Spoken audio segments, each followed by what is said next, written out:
There is a strange beauty to be found in the silk-smooth darkness of a story well told. Step into our world of shadows and light, where every secret is a thread in a much larger tapestry. Subscribe now and help us unravel the mystery together. It was the Sunday before Thanksgiving when my daughter-in-law sat across from me in my own living room. Uncrossed her ankles the way she always did when she was about to say something she'd already rehearsed, and told me she'd already spoken to a real estate agent about my house. Not to discuss it, not to run the idea by me first, she had already called. "The market in this neighborhood is exceptional right now," she said, her voice smooth as poured syrup. "A house like this, 4 bedrooms, corner lot, good school district, we could list at $750 and have offers by the weekend. Maybe more." She said it the way you'd describe a stock position. No sentiment, just numbers. I set down my coffee cup and looked at her. Then I looked at my son, who was studying the grain of my dining room table like I get held answers. Then I looked back at her. "Is that right?" I said. And I smiled, not a big smile, just a small quiet one that I felt in my chest more than my face. She took that smile as agreement. She was wrong. My name is Sadie Beauchamp, and I am 66 years old. I live in a 4-bedroom colonial on Pemberton Lane in Charlotte, North Carolina, in the same house Warren and I bought together in 1991 for $112,000. He died 14 months ago on a Tuesday morning in February, while I was making oatmeal in the kitchen. He'd gone to get the newspaper from the front porch, and he simply didn't come back. By the time I found him, it was already too late.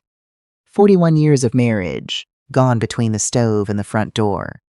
If you're listening from somewhere far away, drop your city in the comments. I want to know how far this travels. And please stay until the end, because the ending matters. Warren was a city infrastructure inspector for 30 years. The kind of man who wore the same brand of boots for a decade and knew the name of every contractor in Mecklenburg County. I was a bookkeeper for most of our married life, working for a mid-size construction outfit downtown. The kind of background work that nobody notices until the numbers are wrong. We looked, to the world, like ordinary people. We were not ordinary people, but I'm getting ahead of myself. First, you need to understand who my daughter-in-law is. I met her 4 years ago, at a dinner my son arranged at an Italian restaurant near his apartment in South End. He'd been dating her for 7 months and wanted us to meet. I remember ironing my good blouse and arriving 15 minutes early, because that's how you show something matters. She arrived 25 minutes late. She swept in wearing a wrap dress that probably cost $400 and carrying a handbag I'd seen once in a magazine at my dentist's office. Beautiful woman, I'll give her that.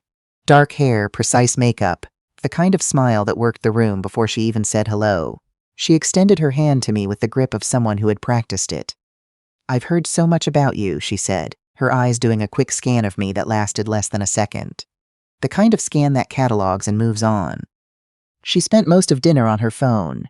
When she put it away, she talked about her sales territory, her quarterly bonuses, the pharmaceutical convention she'd just returned from in Miami. I asked about her family. "Complicated," she said, cutting her chicken marsala with surgical precision. "Let's skip it." I asked if she cooked. She laughed, not warmly. "I don't have time for hobbies. That's what DoorDash is for."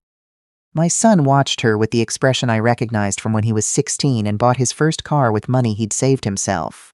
That mixture of pride and the quiet need to believe he'd made the right choice. He was a good man, my son. A high school biology teacher at a public school in Concord, patient and soft-spoken, the kind of man whose students' parents thanked him at conferences for actually caring. He'd grown up kind, and kindness, I was learning, can be a vulnerability when you pair it with the wrong person. They married 8 months later at a vineyard venue outside the city.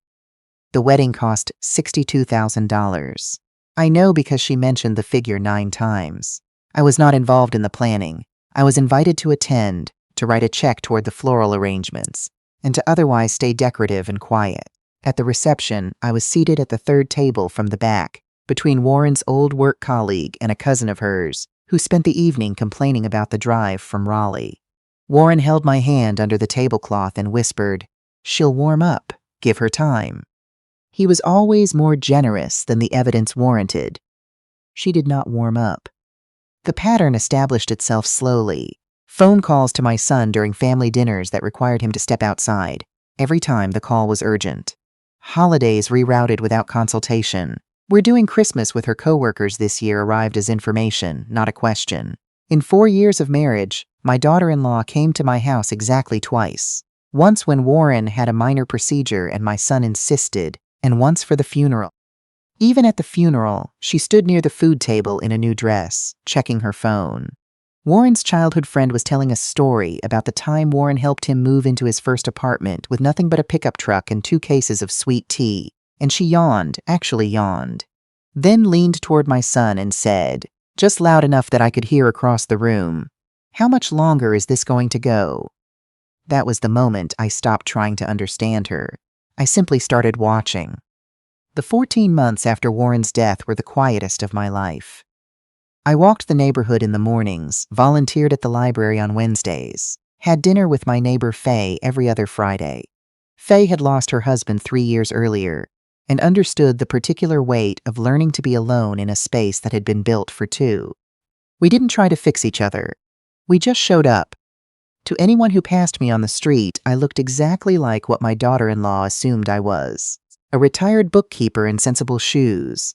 A widow in her 60s driving a 10-year-old Honda with a crack in the rear bumper, shopping clearance racks at Kohl's and clipping coupons from the Sunday paper. What no one knew, what I had quietly, deliberately kept to myself, is that I was none of those things. Or rather, I was all of those things, and also something else entirely. Warren and I had a secret. We'd kept it for 30 years. In 1992, Warren and I bought a small parcel of land on the south side of Charlotte for $48,000. It wasn't pretty land, scrubby and flat, beside a tire shop on a commercial strip that hadn't figured itself out yet. But Warren had an eye for what land could become, and what he saw was self-storage. People always need somewhere to put what they can't let go of. Moving, downsizing, renovating, starting over. The need never goes away. We built 12 units ourselves that first summer. Warren and 2 of his inspector colleagues working weekends, me running the books from the kitchen table after my son was in bed. We named the company B&W Storage, Beauchamp and Warren, though we never put the full name on anything. By 1998, we owned a second facility. By 2005, a third. By 2014, 4 locations across Greater Charlotte, nearly 1,100 units total. We never talked about it at neighborhood cookouts. Warren wore the same boots. I drove the same kind of car I'd always driven. My son knew his father worked hard and that we were comfortable. He did not know what comfortable meant. 3 years before Warren died, we sold the business to a private equity group out of Atlanta. The sale price was $6.4 million. We reinvested most of it quietly. We kept 2 small rental properties, a duplex on Wilkinson Boulevard and a house out in Kannapolis, and the investment accounts we'd been funding for decades. When Warren passed, I sat with our accountant 6 weeks after the funeral and looked at the full picture for the first time without him beside me. It was the loneliest number reading of my life. Total liquid assets, just over $7.8 million. Real estate holdings, approximately $1.3 million. Net worth combined, $9.1 million. My daughter-in-law thought she was dealing with a widow with a house. She was dealing with something else. I hadn't told anyone, not because I was hiding it exactly, but because Warren and I had always kept our finances private. It was simply our way. And because some old instinct, honed over 30 years of quietly building things while nobody looked, told me to wait. Watch. See what happened when people thought they knew what you had. So I waited. 3 days before the Sunday dinner, my son called. His voice had that careful, over-rehearsed quality I'd come to recognize as words someone else had given him to say. "Mom, we'd like to have you over Sunday. We want to talk about some practical things, about the future." "What kind of practical things?" I asked. She thinks it would be good for everyone to get on the same page." He always used her name when things were fine between them. When he was nervous, she became she. I said I'd come. Their townhouse in Dilworth was beautiful. Renovated kitchen, new furniture that matched like it had been ordered from a single page, everything deliberate and sharp-edged. She answered the door in linen pants and a silk blouse, a glass of wine already in her hand. "Dorothy, you're right on time," she said. My name is Sadie. She knew that. She poured me wine without asking what I wanted, and we sat in their living room while she talked about a sales conference she was presenting at in the spring, and the regional director position she was being considered for. She talked about their finances the way you'd discuss a project in a meeting room. I listened. Over dinner, she set down her fork and looked at me the way a contractor looks at a building she's about to demolish. So she said, "I want to talk about Pemberton Lane." She pulled out her phone and turned the screen toward me. Mecklenburg County Property Assessor's website. My house. Assessed value, $740,000. The assessed value is actually low compared to market, she said. A comparable sold 2 streets over last month for $810. Your house with the lot size and the back addition Warren did, I'd list it conservatively at $775. I looked at the screen, then at her. All right, I said. You're 66, living alone in a 4-bedroom house. That's a lot of house for one person. She leaned forward slightly. We've been worried. Your son has been worried. My son, to his credit, looked like a man who wished he were somewhere else entirely. She produced brochures. A senior living community in Ballantyne. Independent living, not assisted care, she was careful to say. Meals included, transportation, a community garden, on-site nurse. She spread the brochures on the table between us like evidence. She'd already spoken to the director. She'd already gotten the pricing sheet. She'd already determined which floor had the best available unit. We'd help you through the transition, she said. Handle the sale. The equity from the house would more than cover the buy-in and leave you a comfortable cushion. We'd help you manage it. There it was. The word she'd been building toward for 15 minutes. Manage. And if I'm not ready to move, I asked. She sat back and crossed her arms. Her voice went half a note cooler. I want to be honest with you, because I think you deserve honesty. She did not look like someone who primarily valued honesty. You're not in a position to maintain that property long term. You're alone. One bad fall, one hard winter, one emergency. You don't have anyone there. Every week, your son worries. Every time it rains hard, he worries. My son was looking at the table. We're not trying to take anything from you, she continued. We're trying to protect you. And frankly, and I say this with love, we're trying to protect your son from watching his mother struggle while he can't do anything about it. With love. The phrase people use right before they say something that has nothing to do with love. What if I say no, I asked. Her hand moved to her wine glass. She didn't spill. She was too controlled for that, but her grip tightened. Then we'd have to consider other options, she said. There are legal avenues, conservatorship, power of attorney arrangements, that exist specifically for situations where an older adult needs support managing major financial decisions and is resistant to accepting help. It's not a judgment. Courts see these situations all the time. It simply means the people who love you are empowered to make sure you're safe. The room went very quiet. I looked at my son. He wouldn't look up. I set my wine glass down carefully. I stood, smoothed the front of my jacket, the sensible navy one I'd had for 11 years, bought on clearance at the end of a season, and picked up my purse. I'll think about what you've said, I told them. There's a timeline, she started. I said, I'll think about it. My voice came out level, not angry, just final. I walked to the door. My son called after me. I didn't turn around. I drove home through the Charlotte evening, let myself into my house on Pemberton Lane, and sat in Warren's reading chair by the window without turning on a light. I sat there a long time. Then I thought, they believe they're playing checkers. They don't know I've been keeping the chess set in the back of the closet for 30 years.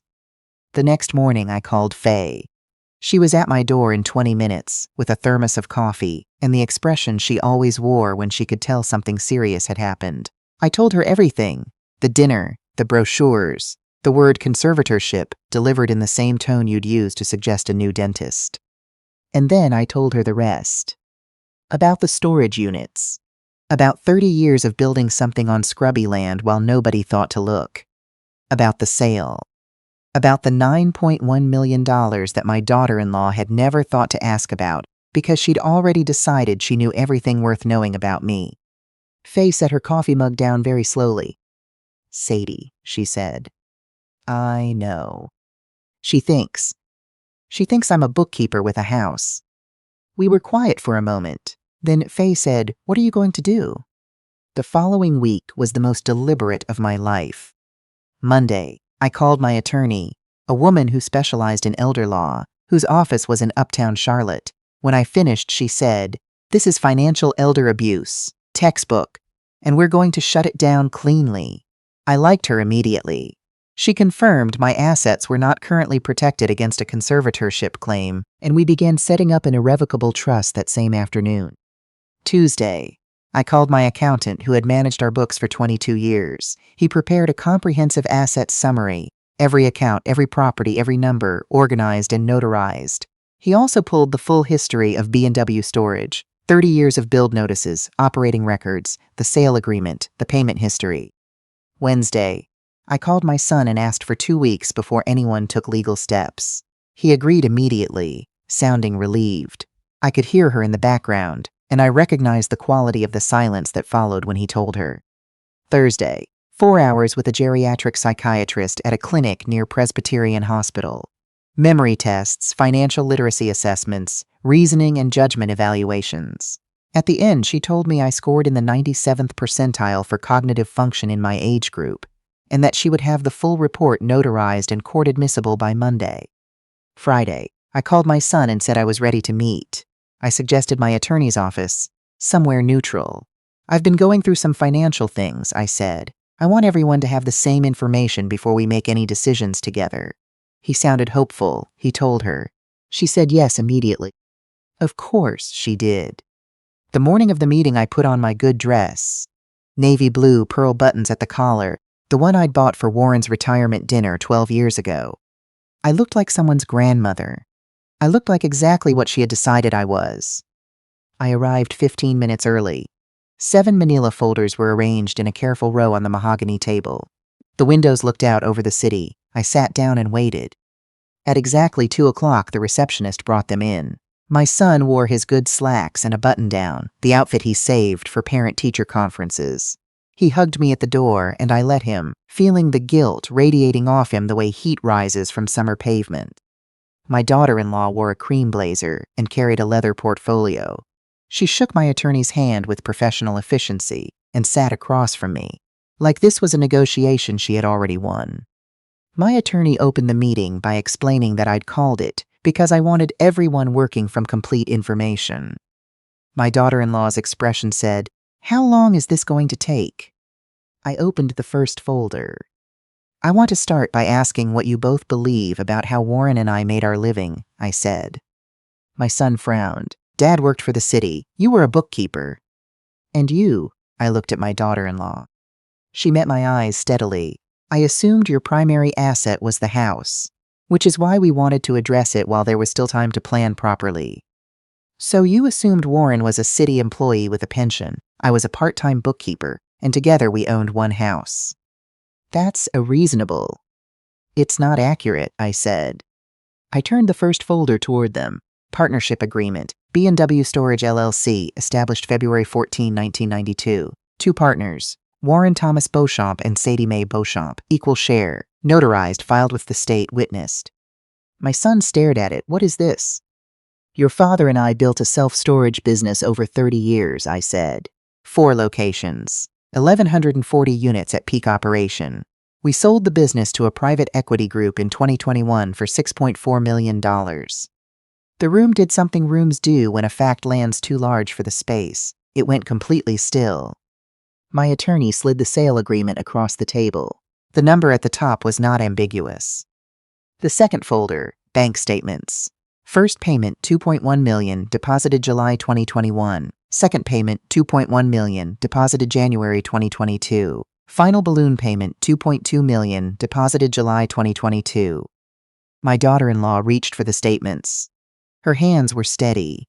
I watched her read the numbers and watched the steadiness cost her something she would not recover during this meeting. "You lived like," she started and stopped herself. "We lived the way we chose," I said. "We saw what money did to the children of people we knew. We didn't want our son to grow up waiting for something he hadn't earned." "Mom," my son's voice broke in the middle of the word, "why didn't you ever?" "Because we wanted you to be a good man," I said. "You are." He put his face in his hands. My attorney opened the third folder and read the numbers aloud, the way you read a verdict. Vanguard investment accounts, $4.2 million. Fidelity accounts, $2.9 million. Wells Fargo Savings, $380,000. Rental property on Wilkinson Boulevard, appraised at $420,000. Rental property in Kannapolis, appraised at $290,000. Primary residence, Pemberton Lane.